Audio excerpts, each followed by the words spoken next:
সরস্বতী পুজোর আগে জাঁকিয়ে শীত কি থাকবে? কারণ ওয়েদার আপডেট তো অন্য কিছু বলছে। এক ধাক্কায় বেড়েছে তাপমাত্রা, দক্ষিণবঙ্গ জুড়ে বেড়েছে তাপমাত্রা। প্রতিনিধি বিশ্বজিৎ এই মুহূর্তে আমাদের সঙ্গে রয়েছেন। বিশ্বজিৎ, তাহলে কি আমরা বলতে পারি যে এবার বিদায়ের পথে শীত?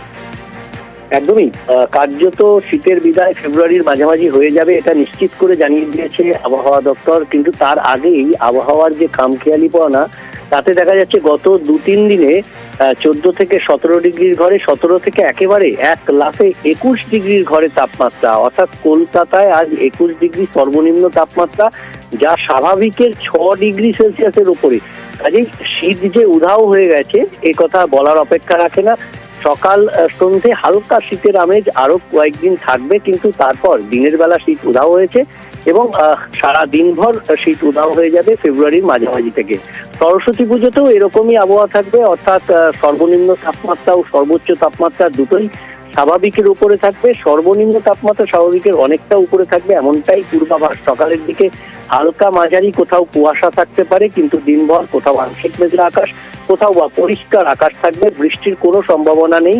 আপাতত কয়েকদিন এরকমই আবহাওয়া থাকবে, এমনটাই পূর্বাভাস। তবে ফেব্রুয়ারির প্রথম সপ্তাহে অর্থাৎ 3-4 তারিখ নাগাদ আরেকবার তাপমাত্রা কিছুটা কমতে পারে। তবে কলকাতায় কোনো মতেই আর 15 ডিগ্রি সেলসিয়াসের নিচে তাপমাত্রা নামবে না। কাজেই শীতের যে বিদায় পর্ব, সেই বিদায় পর্ব শুরু হয়ে গেছে এবং পাকাপাকি ভাবে শীত বিদায় নেবে মাঘ মাসের শেষের দিকে, অর্থাৎ ফেব্রুয়ারি মাসের দ্বিতীয় সপ্তাহে। প্রিয়াঙ্কা, সরস্বতী পুজোর ক্ষেত্রে কুয়াশা থাকার সম্ভাবনা থাকছে সকালের দিকে, কোথাও কোথাও হয়তো আংশিক মেঘলা থাকতে পারে। মেনলি শুষ্ক ওয়েদার থাকারই সম্ভাবনা। রাতের তাপমাত্রা একটু বেশির দিকেই থাকবে, কলকাতা পার্শ্ববর্তী অঞ্চলে 19-20 ডিগ্রি কাছাকাছি থাকার সম্ভাবনা। দিনের টেম্পারেচার 28-29 ডিগ্রির কাছাকাছি। বঙ্গোপসাগর থেকে জলীয় বাষ্পের প্রবেশ উল্লেখযোগ্যভাবে বেড়েছে। এই সময় যেটা উত্তর পশ্চিমের অনেকটা ঠান্ডা হাওয়া যেটা আসার কথা, স্বাভাবিক যেটা থাকে, সেটাও হাওয়ার প্যাটার্ন অনেকটাই চেঞ্জ হয়েছে। তো এই কারণে জলীয় বাষ্পের প্রবেশ যথেষ্ট বাড়ায়।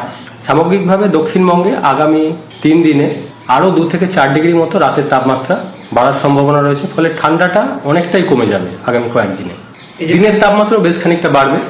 4 তারিখ নাগাদ গিয়ে হয়তো কিছুটা আবার কমবে, কিন্তু 15 ডিগ্রির নিচে নামার সম্ভাবনা কমই থাকছে, যেহেতু ফেব্রুয়ারি মাস সামনেই রয়েছে। দিনের তাপমাত্রাও স্বাভাবিকভাবেই বেশি থাকার কথা।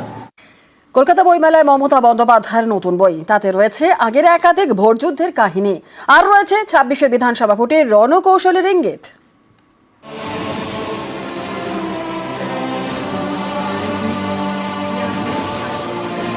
মাননীয় মুখ্যমন্ত্রীর এই 3টি বই। পাখির চোখ 26 বিধানসভা ভোট, সব পক্ষই গুটি সাজাতে শুরু করেছে।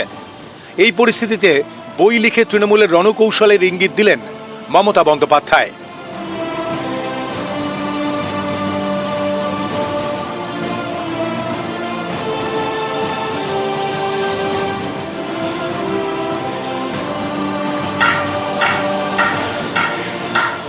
মঙ্গলবার কলকাতা বইমেলার উদ্বোধন করেন মুখ্যমন্ত্রী মমতা বন্দ্যোপাধ্যায়।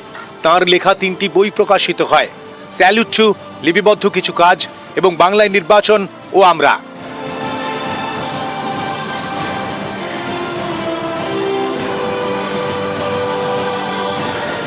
বাংলায় নির্বাচন ও আমরা এই বইতে 26-এ তৃণমূলের রণকৌশলের ইঙ্গিত দিয়েছেন মমতা বন্দ্যোপাধ্যায়। তৃণমূল নেত্রীর এই বইতে গুরুত্ব পেয়েছে লক্ষ্মীর ভাণ্ডার, কেন্দ্রীয় বঞ্চনা, বিরোধীদের অপপ্রচারের অভিযোগ। এর আগে বিভিন্ন নির্বাচনে বিরোধীদের প্রচারে পাল্টা সরব হয়েছে তৃণমূল। অনেকেরই মনে হয়েছে লড়াই হবে হাড্ডাহাড্ডি, কিন্তু সেই ভোটেও তৃণমূল ঝড় তুলেছে। কেমন ছিল সেই সব লড়াই? লড়াইয়ের কাহিনী ছত্রে ছত্রে তুলে ধরেছেন মমতা বন্দ্যোপাধ্যায়। 2016 সালের বিধানসভা ভোটে তৃণমূলের জয়। মমতার মতে সেটা ছিল উন্নয়নের রাস্তায় মানুষের আস্থা। 2019 সালের লোকসভা ভোট, মমতা বন্দ্যোপাধ্যায়ের মতে চক্রান্তের নির্বাচনে আক্রান্ত দেশ। 2021 সালের বিধানসভা ভোট, মমতার লেখায় উন্নয়নের মন্ত্রে রুখে দেওয়া ষড়যন্ত্র। আর 24-এর লোকসভা ভোট, মানুষ যখন অকুতভয়, ঔদ্ধত্যের পরাজয়। এই বইয়ে মমতার বার্তা, আগের ভোটগুলিতে যেমন নানা ইস্যুতে বিরোধীদের জবাব দিয়েছে তৃণমূল, সেভাবে আগামী দিনেও দিতে হবে।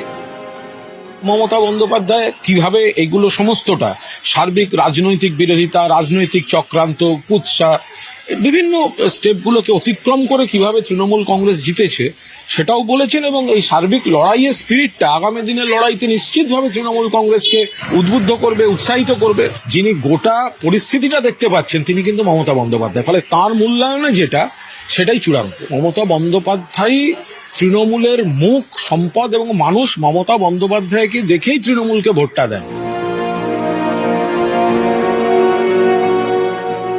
আসলে তৃণমূল কংগ্রেসের কর্মীদের কাছে এই বার্তা বইয়ের মাধ্যমে দেওয়ার চেষ্টা করা হচ্ছে, প্রতিকূল পরিস্থিতি রাজনৈতিকভাবে যাই থাকুক বা আসুক না কেন, এখন থেকেই ময়দানে নেবে এই পরিস্থিতির মোকাবিলা কিভাবে করতে হবে। ক্যামেরা কুণাল চৌধুরীর সাথে আবির ঘোষাল, নিউজ 18 বাংলা, কলকাতা। বাংলা ক্যালেন্ডার অনুযায়ী মাঘ মাস শীতকাল, কিন্তু ঠান্ডা তেমন নেই। আগামী 2-3 দিনে তাপমাত্রা আরো বাড়ার পূর্বাভাস আলিপুর আবহাওয়া দপ্তরের। সরস্বতী পুজোয় তাপমাত্রা স্বাভাবিকের বেশ খানিকটা উপরেই থাকতে পারে।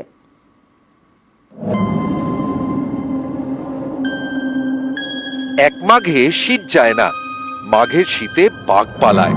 যে মাঘের শীত নিয়ে এত কথা, সেই মাঘের মাঝামাঝি সময় শীত কই, উল্টে ঘামতে হচ্ছে যে। বুধবার কলকাতায় তাপমাত্রা স্বাভাবিকের থেকে প্রায় 3 ডিগ্রি বেশি। আগামী 2 থেকে 3 দিনে তাপমাত্রা 3 থেকে 4 ডিগ্রি বাড়তে পারে। সরস্বতী পুজোর রাতে কলকাতার তাপমাত্রা পৌঁছতে পারে 20 ডিগ্রির ঘরে। তবে সরস্বতী পুজোর সকালে কুয়াশা থাকার পূর্বাভাস আলিপুর আবহাওয়া দপ্তরের। সরস্বতী পুজোর ক্ষেত্রে কুয়াশা থাকার সম্ভাবনা থাকছে সকালের দিকে, কোথাও কোথাও হয়তো আংশিক মেঘলা থাকতে পারে। মেনলি শুষ্ক ওয়েদার থাকারই সম্ভাবনা। রাতের তাপমাত্রা একটু বেশির দিকেই থাকবে, কলকাতা পার্শ্ববর্তী অঞ্চলে 19-20 ডিগ্রি কাছাকাছি থাকার সম্ভাবনা। দিনের টেম্পারেচার 28-29 ডিগ্রির কাছাকাছি। এবছর শীত মৌসুমের গোড়াতেই বারবার হোঁচট খেয়েছে উত্তরে হাওয়া। এবার একের পর এক পশ্চিমী ঝঞ্ঝা, এর দাপটে বাধা পাচ্ছে উত্তরে হাওয়া। নিটফল দিন ও রাতের তাপমাত্রা বাড়ছে, বাতাসে জলীয় বাষ্পের পরিমাণও বেড়েছে। আবহাওয়া বিশেষজ্ঞদের মতে মাঘের বাকি দিনগুলোয় আর হয়তো শীত সেভাবে পড়বেই না। সামগ্রিকভাবে দক্ষিণবঙ্গে আগামী 3 দিনে আরো 2 থেকে 4 ডিগ্রি মতো রাতের তাপমাত্রা বাড়ার সম্ভাবনা রয়েছে, ফলে ঠান্ডাটা অনেকটাই কমে যাবে আগামী কয়েকদিনে। দিনের তাপমাত্রা বেশ খানিকটা বাড়বে, 4 তারিখ নাগাদ গিয়ে হয়তো কিছুটা আবার কমবে, কিন্তু 15 ডিগ্রি নিচে নামার সম্ভাবনা কমই থাকছে, যেহেতু ফেব্রুয়ারি মাস সামনেই রয়েছে। নিউজ 18 বাংলা। কুম্ভে বিপর্যয় এড়াতে কড়া ব্যবস্থা করা হয়েছিল। কুম্ভ মেলা চত্বরে গাড়ি ঢোকা নিষিদ্ধ। কুম্ভ মেলায় সব ধরনের ভিআইপি পাসও নিষিদ্ধ। ভিআইপি পাসে কুম্ভে ঢুকতে পারবে না কোনো গাড়ি। মহাকুম্ভ মেলার দিকে ওয়ান ওয়ে ট্রাফিক। ভিড় এড়াতে ভিন রাজ্যের গাড়ি প্রবেশে এবার বিধি নিষেধ। প্রয়াগরাজে গাড়ি ঢোকা আপাতত নিষিদ্ধ করা হয়েছে।